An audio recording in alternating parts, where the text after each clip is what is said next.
जय हिंद। चलिए चलते हैं आखिर परमाणु, इलेक्ट्रॉन, प्रोटॉन, न्यूट्रॉन, नाभिक, ये सब आखिर होता क्या। सबसे पहले चलते हैं परमाणु के बारे में। परमाणु क्या होता है? आप लोग जानते होंगे परमाणु कि द्रव्य, किसी भी द्रव्य या पदार्थ के सबसे सूक्ष्मतम कण होते हैं, जिसे जो स्वतंत्र अवस्था में नहीं पाए जाते हैं परंतु रासायनिक अभिक्रिया में भाग लेते हैं, उसे परमाणु कहते हैं। जैसे आप लोग जानते हैं hydrogen, helium, nitrogen, oxygen, fluorine, neon, argon, मतलब जितना भी तत्व है सब क्या क्या इसमें परमाणु है। सर आगे चलते हैं कि परमाणु के बारे में सबसे पहले किसने बताए थे। सर ये बड़का परिभाषा नहीं लग रहा, आप जो बताए हैं, छोटा सा बताइए थोड़ा। चलिए चलते हैं, छोटा वाला, एकदम एकदम छोटा, ठीक है। आप लोग जानते होंगे कि हमारे शरीर मतलब जंतु शरीर के क्रियात्मक रचनात्मक क्या कहते हैं? कोशिका। ठीक उसी तरह किसी भी द्रव्य या पदार्थ के रचनात्मक इकाई क्या कहते हैं? परमाणु। हाँ सर, ये मज़ेदार था, ये ठीक है।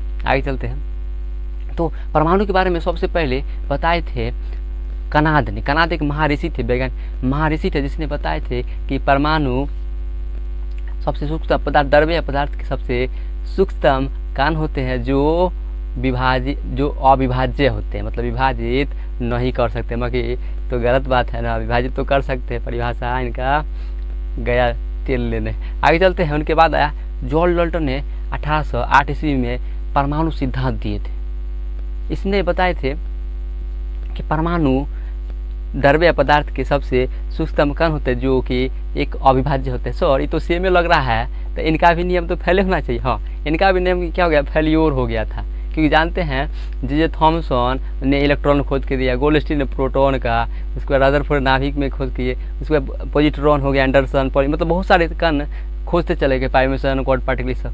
तो इस सब ने लगातार खोजते चले गए और इनके नियम को तो दनादन वाटे लगाते चल गए सब, कि इनके बोल दिए थे अविभाज्य होते परमाणु, मगर जानते हैं परमाणु तो विभाज्य होते हैं, तो गलत बात बोले ना, तो इसलिए नियम इनका फेल हो गया। मगर सर्वप्रथम पूछेगा क्वेश्चन अगर आएगा, जॉन डाल्टन का ही नाम जाना जाता है कि परमाणु का खोज किसने किए थे, तो जॉन डाल्टन ही टिक कीजिएगा, यही सही है, जॉन डाल्टन ने ही खोज किए थे। आगे चलते हैं कि परमाणु का आकार देखिएगा ना, तो परमाणु का आकार 10 के पावर -10 मीटर होता है।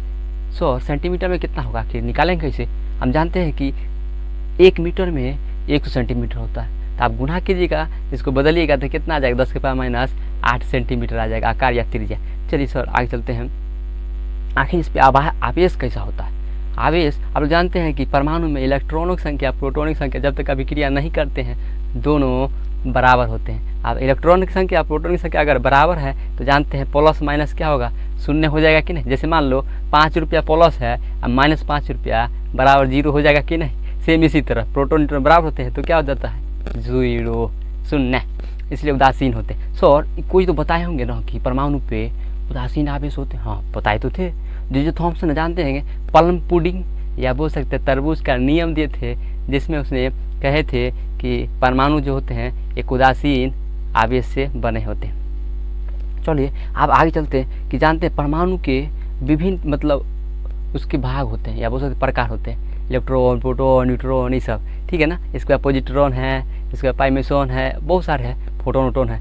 तो हम लोग चलते हैं शुरू से, मुख्य पूछेगा 3, इलेक्ट्रॉन, प्रोटॉन और न्यूट्रॉन। तो सबसे पहला है इलेक्ट्रॉन। इलेक्ट्रॉन आप लोग जानते होंगे, इलेक्ट्रॉन का खोज सर्वप्रथम कैथोड रे के द्वारा जे थॉमसन, इंग्लिश में, हिंदी में बोलेंगे तो जे टॉमसन ने 1897 ईस्वी में कैथोड रे के द्वारा, प्रवाह के द्वारा खोजे थे।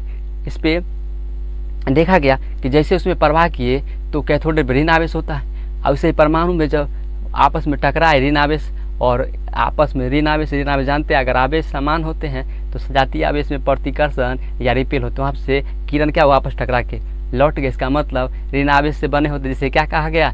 इलेक्ट्रॉन कहा गया। चलिए इलेक्ट्रॉन का तो खोज हो गया। इसके बारे में एक अनुपात भी दिए थे, M और E का अनुपात किसने दिए थे? जे थॉमसन ने अपना नियम में दिए थे, प्लम पुडिंग के नियम।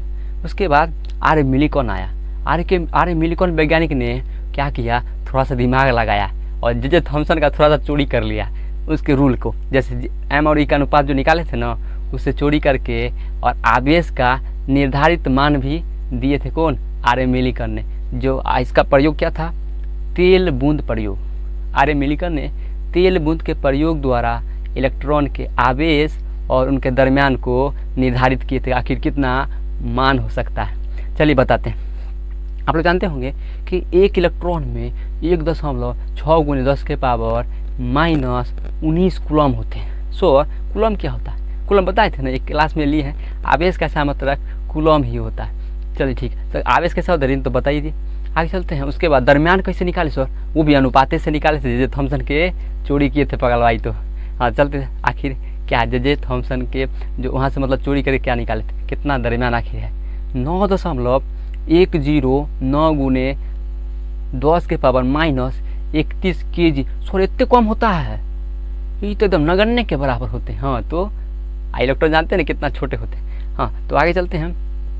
उसमें अगर इसी को अगर आप चाहते हैं कि ग्राम में बदलना, तो आप जानते हैं 1 kg में 1000 ग्राम होता है। इसे बदलिएगा तो 10 के पावर -28 ग्राम में आ जाता है। मतलब 9.109 × 10 के पावर -28 ग्राम हो जाएगा।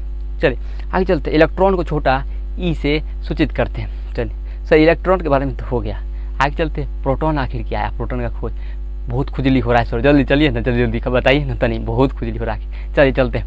प्रोटॉन पे देखिएगा, प्रोटॉन को छोटा पी से सूचित करते हैं। प्रोटॉन का खोज ई गोल्डस्टीन ने 1886 ईस्वी में कैनाल रे या बोल सकते हैं एनोड रे, कैनाल रे या एनोड रे जिसमें धनावेश होता है, उसके द्वारा प्रवाह किए। तो परमाणु में देखा गया कि किरण वहाँ से टकरा के वापस लौट के, इसका मतलब है कि आखिर कोई तो जरूर धनावेश है तभी तो लौट रहा है। तो उसी ने नाम दिए, उनका खोज कर दिए। क्या नाम दिया गया? प्रोटॉन। प्रोटॉन का खोज ई गोल्डस्टीन ने किए थे। आगे चलते हैं। ई गोल्डस्टीन ने किए, उसके बाद इसका प्रोटॉन का दरमियान कितना होता है? प्रोटॉन का दरमियान 1.672 × 10 के पावर -27 kg होता है। फिर आप लोग बोले सर इसको भी ग्राम में बदल के बताइए कितना होगा आखिर, है ना। तो बदलते 1 kg में फिर 1000 ग्राम, फिर गुना कीजिएगा तो आ जाएगा 1.67। इसको 3 भी ले सकते हैं क्योंकि 2 6 है तो बोल सकते हैं, या तो ले सकते हैं 1.67 × 10 के पावर -24 ग्राम आ जाएगा। आगे चलते हैं। आखिर प्रोटॉन पे आवेश कैसा होता है? प्रोटॉन का आवेश धन आवेश होते हैं, या इस पे बोल सकते हैं प्लस में 1.6 × 10 के पावर -19 कूलम होते हैं। चलिए ठीक है सर, आगे चलते हैं हम लोग। आखिर न्यूट्रॉन के बारे में चलते हैं, मज़ेदार है। न्यूट्रॉन पे आते हैं। न्यूट्रॉन का देखिएगा, न्यूट्रॉन का खोज जेम्स चैडविक ने 1932 ईस्वी में बेरिलियम, आप लोग जानते हैं hydrogen helium lithium beryllium, hydrogen helium lithium beryllium 4 number पे आते हैं, है ना। तो बेरिलियम परमाणु संख्या 4 जिसपे, उसमें क्या किए थे? उस पर प्रवाह किए ना अल्फा किरण। कौन सा किरण? अल्फा पे धनावेश होता है। तो उसने प्रवाह किए ना, तो वहाँ पे देखा क्या कुछ ऐसे मतलब कण है जिसपे कोई आवेश नहीं है। इसका उनके खोज किए, क्या किए? इसका नाम न्यूट्रॉन दिए। ठीक है, न्यूट्रॉन पे कोई आवेश नहीं होता। सो और याद कैसे रखेंगे? आप लोग पता होगा कि आवेश 2 प्रकार के होते हैं, एक धनावेश, एक ऋण आवेश।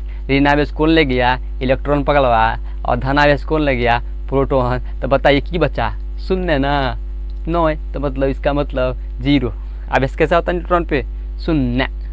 चलिए आगे चलते हैं। आखिर इसका दरमियान कितना होता है? ठीक है, दरमियान जानते हैं आप लोग, जानते मतलब दरमियान इसका 1.6729 मतलब 1.6749 × 10 के पावर -27 kg होता है। 27 kg, जी हाँ। उसके बाद इसको ग्राम में फिर बदलिएगा तो कितना हो जाएगा? 1.6749 × 10 के पावर -24 ग्राम। अगर पूछा जाए, क्वेश्चन आएगा एकदम तगड़ा क्वेश्चन पूछा जाए कि इलेक्ट्रॉन, प्रोटॉन और न्यूट्रॉन में सबसे ज़्यादा दरमियान किसका होता है, मतलब ग्रेटर देन के हिसाब से या लेस देन के हिसाब से पूछा जाए, तो सबसे ज़्यादा वाला न्यूट्रॉन होगा, उसके बाद प्रोटॉन होगा, उसके बाद सबसे कम न्यूट्रॉन का होगा। याद रखें, सबसे कम मतलब सबसे कम इलेक्ट्रॉन और सबसे अधिक न्यूट्रॉन। ठीक है ना, मतलब न्यूट्रॉन सबसे अधिक, प्रोटॉन उसके बाद सबसे कम इलेक्ट्रॉन का होता है। ठीक है, आगे चलते हैं। आखिर हाँ, कभी कभी ये भी पूछ देगा कि प्रोटॉन और न्यूट्रॉन में किसका दरमियान सबसे ज़्यादा होता है? तो न्यूट्रॉन का ज़्यादा होता है, प्रोटॉन का कम होता है। कभी कभी ये भी क्वेश्चन आता है कि प्रोटॉन और इलेक्ट्रॉन में आखिर आवेश, आप लोग इसमें याद रखिएगा कि प्रोटॉन का दरमियान इलेक्ट्रॉन के 2000 गुना अधिक होते हैं प्रोटॉन का दरमियान, ठीक है ना। ये कहाँ से, तो एनसीईआरटी के है, याद रखना एनसीईआरटी से। ऐसे 1837 भी कहीं कहीं रहता है, मगर याद रखिए ज़्यादातर 2000 की किताब में लिखा हुआ है, तो 2000 ज़्यादा पूछ सकता है।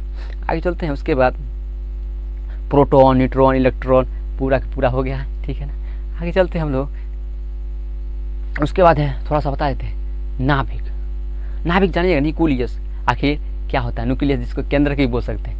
परमाणु के मध्य या केंद्र भाग में गोलाकार संरचना होती है जिसमें प्रोटॉन और न्यूट्रॉन उपस्थित होते हैं, उसे नाभिक कहते हैं। सर आखिर नाभिक का खोज कैसे किए होंगे, किसने किए थे? नाभिक का खोज अर्नेस्ट रदरफोर्ड ने सबसे पहले सोने का जो पत्थर होता है ना, 100 नैनोमीटर एकदम पतला पन्नी के आकार का, एकदम फॉइल जिसको बोलते हैं इंग्लिश में, लिए थे। उस पर क्या किए थे? अल्फा किरण गुजारे थे। अल्फा किरण जिसपे धनावेश होता, अल्फा किरण गुजारे ना, तो मतलब एनसीईआरटी देखिएगा 9th के अनुसार तो 12,000 कण लिखा हुआ है, ऐसे 11th के अनुसार देखिएगा तो 20,000 लिखा। तो उसमें से 20,000 12,000 कण में से एक जो मतलब किरण में से एक किरण परमाणु से टकरा कर वापस आ जा रहे, तो आखिर उसमें देखिए अल्फा पे धनावेश, धनावेश टकरा रहा है। इसका मतलब नाभिक पे कैसा आवेश होगा? धनावेश होगा। और किसके कारण होगा? प्रोटॉन। जानते न्यूट्रॉन के पास तो कुछ है नहीं करे, वो तो शून्य है, तो देगा कौन? प्रोटॉन के कारण ही पूछेगा आवेश के कारण। मतलब प्रोटॉन के धन आवेश के कारण ही नाभिक का आवेश क्या होते हैं? धनावेश। तो उसने देखा कि वहाँ पे किरण लौट के वापस आ रहे, इसलिए उसका खोज कर दिया, जिसका नाम दिया नाभिक दिया गया, ठीक है ना। तो नाभिक का खोज अर्नेस्ट रदरफोर्ड ने किए थे सोने के पत्थर के प्रयोग से। आगे चलते हैं। तो रदरफोर्ड ने मतलब नाभिक का खोज कर दिए। आखिर नाभिक का आकार या त्रिज्या कितना होता है? याद रखिएगा, नाभिक का आकार या त्रिज्या 10⁻⁻15 मीटर होता है। अब फिर सेंटीमीटर में बदलिएगा तो 10⁻⁻13, कहीं कहीं 12 ऑप्शन में भी आता है, तो वो भी सही है, ठीक है ना। सेंटीमीटर 12 या तो 13, मगर 13 होना चाहिए, मगर 12 ऑप्शन में रहता है अधिकतर। देखते हैं, आगे चलते हैं। तो नाभिक में, हाँ नाभिक में याद रखिएगा, नाभिक में आखिर परमाणु दरमियान उपस्थित होते हैं। सर ये क्या बात? परमाणु दरमियान को परमाणु संख्या को ए से सूचित करते, प्रोटॉनिक संख्या को परमाणु संख्या कहते हैं। और परमाणु दरमियान क्या होता है आखिर जानते हैं? प्रोटॉन की संख्या और न्यूट्रॉन की संख्या के योग को क्या कहते हैं? परमाणु दरमियान को ए से सूचित करते हैं, परमाणु संख्या को कैपिटल Z से, ठीक है ना, याद रखिएगा। तो उसमें नाभिक में देखिएगा परमाणु दरमियान उपस्थित होते हैं, जिसमें प्रोटॉन न्यूट्रॉन दोनों उपस्थित होते हैं, ठीक है। आगे चलते हैं। आखिर पूरा लगभग कंप्लीट हो गया, जो भी था थोड़ा बहुत बता दिए। इसके अलावा हम लोग थोड़ा सा बता देते हैं आखिर पॉजिट्रॉन का खोज। पॉजिट्रॉन को एंटी पॉजिट्रॉन भी कहा जाता है, मतलब पॉजिट्रॉन को एंटी इलेक्ट्रॉन भी कहा जाता है। इस पे आवेश देखिएगा तो इलेक्ट्रॉन पे ऋण आवेश होता है, पॉजिट्रॉन पे धन आवेश होता है, मगर वजन में दरमियान में दोनों क्या होते हैं? समान होते हैं, ठीक है। इसका खोज एंडरसन ने किया था। आगे चलते हैं। उसके बाद न्यूट्रॉन होता है, न्यूट्रॉनों का खोज पॉली ने किया था। उसके बाद पाइमिसॉन है, जिसका खोज युकावा ने किए थे। उसके बाद है फोटोन हो गया। उसके बाद है गॉड पार्टिकल जिसको बोलते हैं हिग्स बोसॉन, इसका खोज पीटर हिग्स ने किए थे। ऐसे बहुत सारे हैं कण जिसका खोज अभी तक ये रहा है, ठीक है ना। मगर परमाणु के जो परिभाषित दिए थे जॉन डाल्टन, उसने बोल देते अविभाज्य होते। सबसे गलत बात यही बोल देते, जो कि बहुत सारे वैज्ञानिक के साबित कर दिए अलग अलग खोज के, ठीक है ना। चलिए जानते हैं आप लोग, हम कुछ लिख दिए हैं, आप लोग लिख लीजिएगा जिनको जरूरत होगा। जय हिंद।